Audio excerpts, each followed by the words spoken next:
Everything I know about love is energetic, joyous, fun. It's warm, it's vulnerable, like it's witty, it's open. There's a lot of laughter, there's a lot of love in it. I'd say this series is a roller coaster ride of emotions.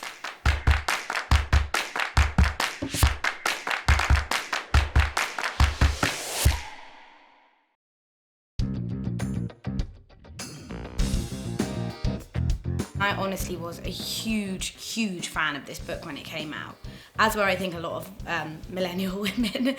And my initial thoughts were how relatable it was, how funny it was, and I just wanted all my friends to read it. I just kept sending like pictures of bits of text to my friends. It's kind of a study of what it is like to be in your early 20s, and I think being in your early 20s is like an amalgamation of so much going on. I think that the show isn't necessarily about learning one specific thing, it's more about growth and coming of age. I think it offers people a chance to look back at friendships or relationships or moments in their lives that they may have been like, oh my gosh, I did exactly that, or I did that, and I regretted that, as you're gonna regret that. Dolly writes characters and writes dialogue so naturally and so realistically.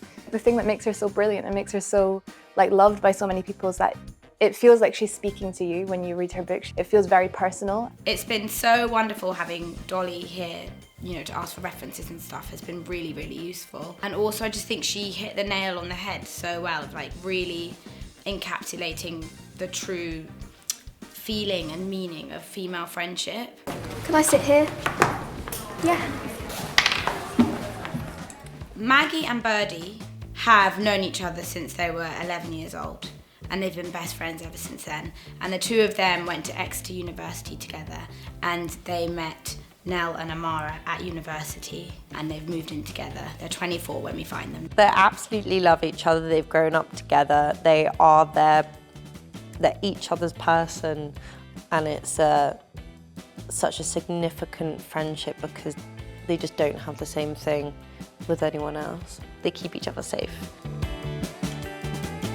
I would describe Birdie as loving, open-hearted, a little bit shy, hard-working, traditional, unconfrontational, a bit of a people pleaser. I've been fun like twice in my life. I think what initially attracted me to Maggie is the fact that she is the most nuanced, real character I've come across. Do you want to die with some stories, or do you want to sleepwalk into your own grave? She's got so much life and soul in her. She's ambitious, she is lively. She wants life to be as exciting as possible. She's definitely the kind of like leading character in her own narrative, as it were. Nell within the group is the one who's the more responsible one and the kind of more practical one. She kind of grounds the other girls and is the voice of reason sometimes. She comes across as very witty and articulate and funny. She has a lot of one-liners, which in a lot of scripts are usually reserved for like the male characters. They get to be like the funny, sarcastic guy, and in this Nell, I think, has like some of the best one-liners. There's going to be a zero tolerance policy for anyone taking those batteries at the remote for their personal devices. Unless it's an emergency.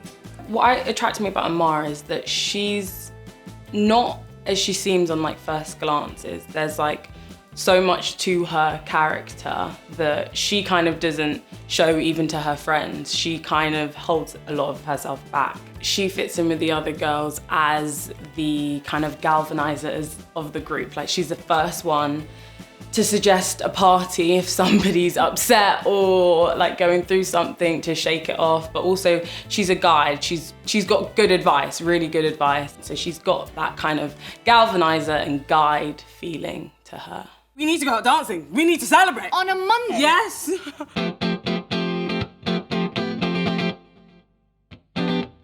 Millennial women will be like, like.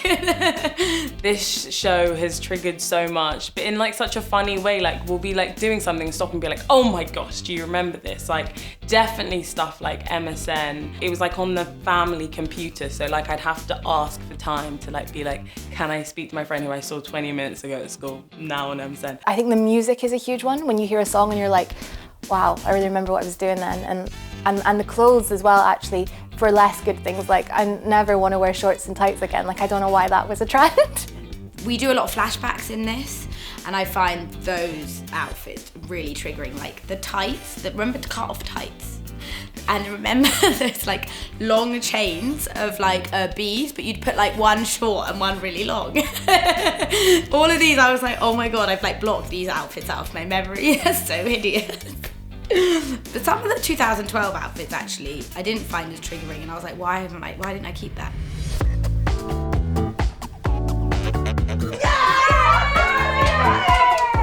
It's been like so much fun, so exciting, and so fast-paced. It was just fun every time we were on set.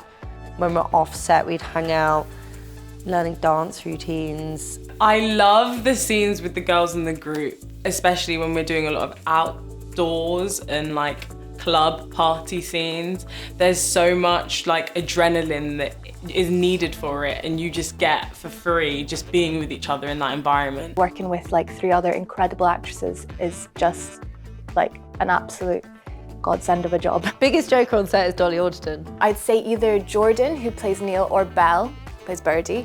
Pally's hilarious. She's a character. Me? We all just had the best time.